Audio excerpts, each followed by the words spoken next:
Hello students, this class is for class 8 and we are discussing the atomic structure.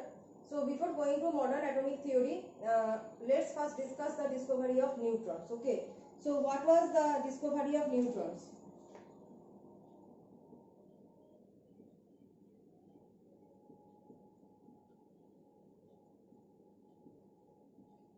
In discovery of neutrons, it was found that the whole mass, you know that according to Rutherford's atomic model, whole mass of the atom lies within the nucleus. But it was found that the weight of the nucleus is greater than the weight of the proton.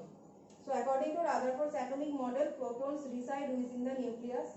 Here exist protons, and outside the nucleus there exist electrons negatively charged. But it was found if there exist only protons, if in the nucleus there exist only protons, that means the weight of the nucleus will be equal to that of the proton. But it was found that the weight of the nucleus is actually double to that of the proton. Okay, actually double or greater than that of the proton. So it was found that weight or mass of, is a mass of nucleus, this nucleus is greater than that of proton, greater than mass of proton. So if the weight or mass of the nucleus is greater than that of proton, that means the nucleus contains some other particles, that is making the mass of nucleus greater. And what is that other particle? And that other particle is neutron. Due to the presence of neutron, the mass of the nucleus is greater than the mass of the proton. Then what about charge? It was found that the neutrons are neutral. It is neutral. Neutrons are represented as 0 and 1. Okay, neutrons are represented as 0 and 1. So by this 1 you can see protons are represented by +1 P1. So their masses are equal. You can say that the mass of proton and neutron are equal, but the difference is neutron is neutral, it has no charge, while the proton is positively charged, it carries unit positive charge. So nucleus contains both proton and neutron, and due to the presence of neutron it was found that the mass of the nucleus is greater than the proton. But the whole nucleus is only positively charged because the nucleus actually carries the charge of proton, as neutron is electrically neutral. Neutron is neutral, it has no charge.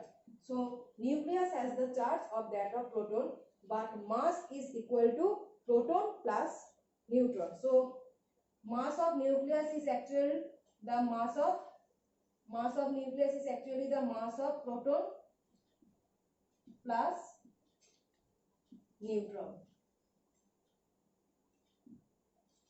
like this. So as neutron is electrically neutral, so it will not be deflected by any electrical or magnetic field. It will not be deflected. So next, we are after discovering, or actually the discovery of neutron was found by Chadwick. The name of the scientist, Chadwick found neutrons. So next we are coming to the modern theory of atomic model, modern atomic model. After the discovery of 3 subatomic particles, that is protons, electrons and neutrons, we are coming to the modern atomic theory. So in modern atomic theory or modern atomic model,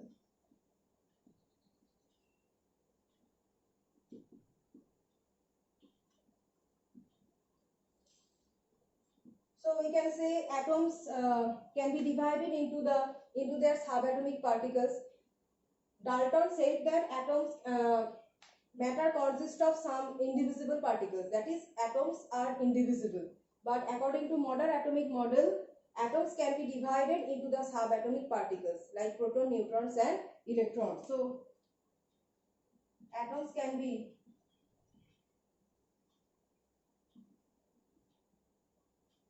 divided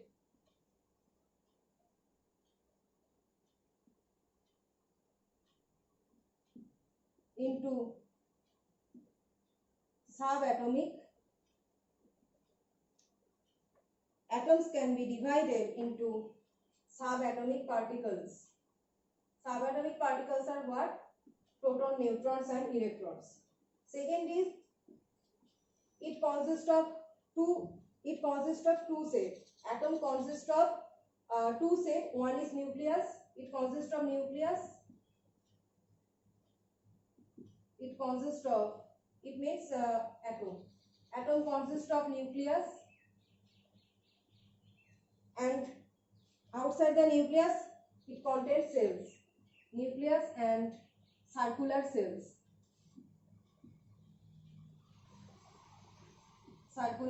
In the circular cells, the electrons are rotating. So these circular cells, each circular cells or orbit you can say. So this circular orbit contains a definite amount of energy. Each circular orbit possesses a definite amount of energy. So the orbit that is closest to the nucleus has lowest amount of energy, and the orbit that is as a distance, when it is going at a distance from the nucleus, the amount of energy is increasing. So as the circular orbits possess a definite amount of energy, these orbits are known as energy orbit. These orbits are known as energy orbits. So third point we can write, that is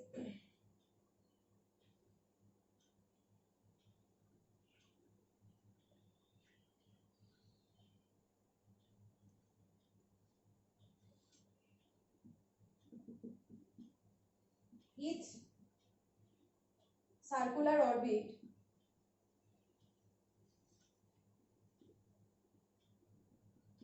possesses a definite amount of energy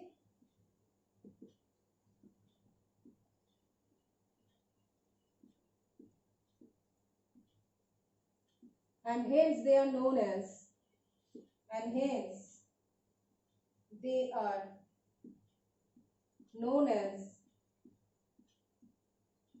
energy cells or energy orbit, energy cells. They are known as energy cells. So the cell that is closest to the nucleus has least amount of energy, and the cell that is farthest to the nucleus has highest amount of energy. So when the distance from the nucleus is increasing, that means the energy of that orbital or the energy of that cell is also increasing. Okay. So this is the modern atomic model. Now, and obviously the fourth point will be about electrical neutrality. That is again the number of electrons is equal to the number of protons, and so the whole atom is electrically neutral. So this is modern atomic model. So next, what is the drawback of Dalton's atomic theory? Dalton said that atoms are indivisible. Matter consists of smallest indivisible particles. So atoms are indivisible, but actually the atoms are not indivisible. They are divisible into subatomic particles according to modern theory. So this is one drawback of Dalton's atomic theory. Okay.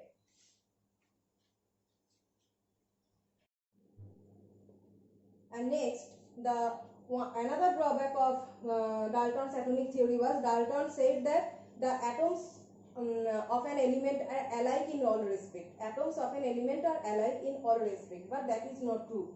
So we are coming to that point why it is not true. Because of the existence of isotopes. What are isotopes? Where the atomic number is same but the mass number is different. Atoms of an element where mass number is same, atomic number is same, mass number is different. Mass number is different, atomic number is same.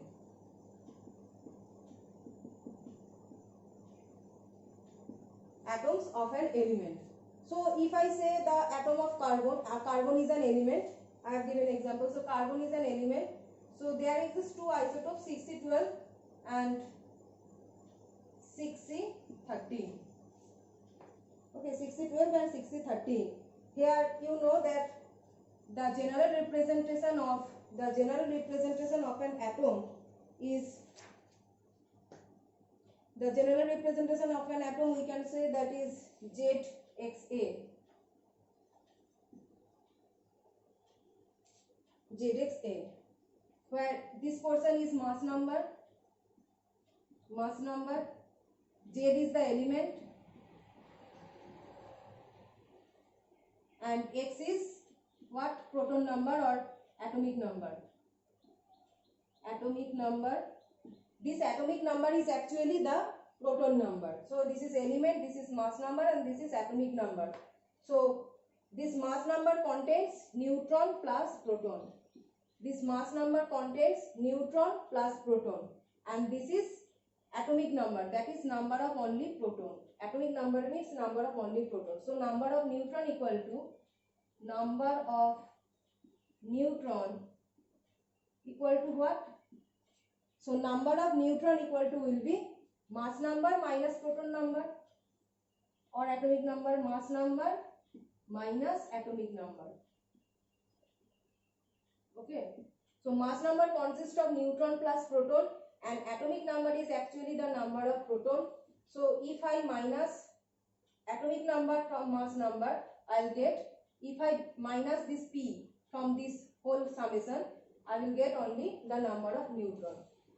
So just like this, this is the general representation of the element carbon, where this is atomic number 6 and this is the mass number. You can see the mass number is different, 612 and 613. So where the atomic number is same but the mass number is different, so these two are named as isotopes. So in isotopes there are some properties, that is, as the number of, in isotopes the atomic number is same, so they have same chemical properties. When atomic number is same, the chemical properties will be same. But due to the difference in mass number, their physical properties will be different. So I am listing the properties of isotopes, that is two major properties, that is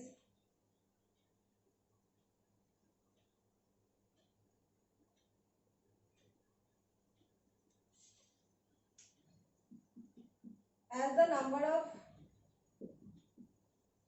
protons are same as number of protons, or you can say as atomic number is same. You know that proton and electron is numerically equal. So as atomic number is same,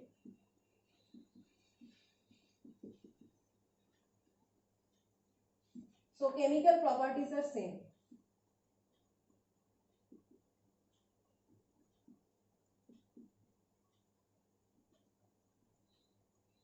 For isotopes, these are the characteristics of isotopes.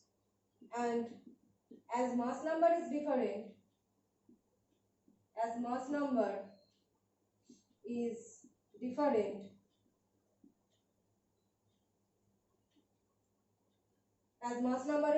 so physical properties. What are the physical properties? Melting point, boiling point, density, color, odor, etc. So as mass number is different, so physical properties will be different.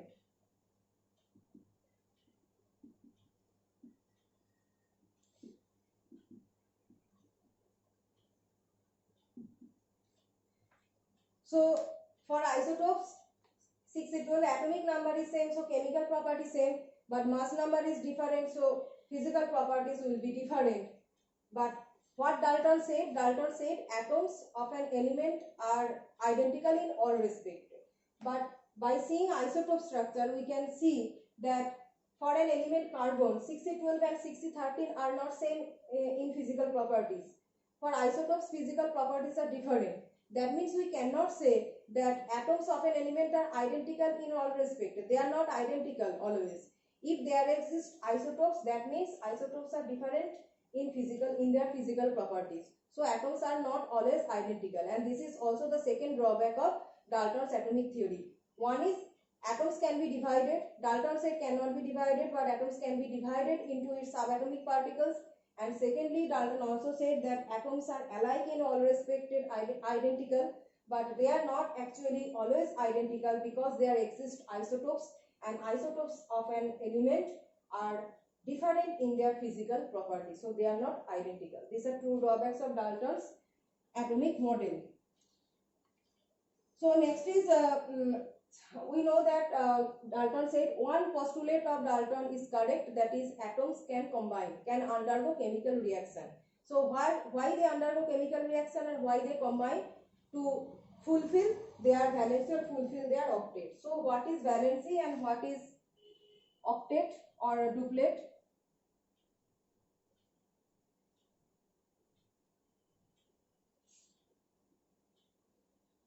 So atoms can combine to fulfill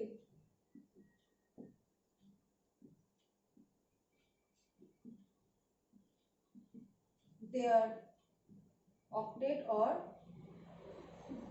duplet. So octet means in their valence cell is the outermost cell. The outermost cell of an any atom. Now what are the cells? This is nucleus, and the cells are notified by like this. These are the circular cells where electrons are rotating, and the cells are named as K, L, M. When n equal to 1, this is K cell. When n equal to 2, this is M cell, L cell, like this. N equal to 3, this is M cell. So cells are notified by K, L, M like this. The closest one to the nucleus, this is nucleus. The closest one to the nucleus is K, and when we are going one by one, K, L, M. And according to Burburi scheme, the cells has a capacity of 2n square. 2n square is the capacity of any cell. That means if n equal to 1, it is 2 into 1. That means it can hold 2 electrons. The K cell can hold 2 electrons. L cell 2 into 2 square, that means 8. So the L cell can hold maximum 8 electrons, and the N cell, by applying this 2n square formula, it can hold 18 electrons like this. So this is the Burburi scheme, and according to the scheme, any orbital can hold a maximum of 2n square electrons, and by applying n equal to 1, 2, 3, we can find that K cell can hold maximum 2 electrons, L cell can maximum 8 electrons like this. And why atoms combine to what is valency? So the outermost orbital of any atom is known as valence cell, actually known as valence cell. And what is valency? The electrons that reside in the outermost orbital, the number of electrons that reside in the outermost orbital, that is in the valence cell, is known as valency. And atoms always want to keep 8 electrons in their valence cell. That is known as octet rule, 8 electrons. Atoms always want to keep 8 electrons in their valence cell, and that is known as octet rule. And helium atom duplet rule is applied for helium atom, and helium atom always want to keep 2 electrons in their valence cell. So helium atom wants to keep 2 electrons in their valence cell. So this is duplet rule, and other atoms tend to keep 8 electrons in their valence cell, that is the last cell, outermost cell, and this is known as octet rule. So to occupy octet or to duplet, atoms can combine with other atoms, or they are willing to undergo in a chemical reaction. So that is octet and duplet. Okay, so the revision of your atomic structure chapter is almost complete. So ending the class.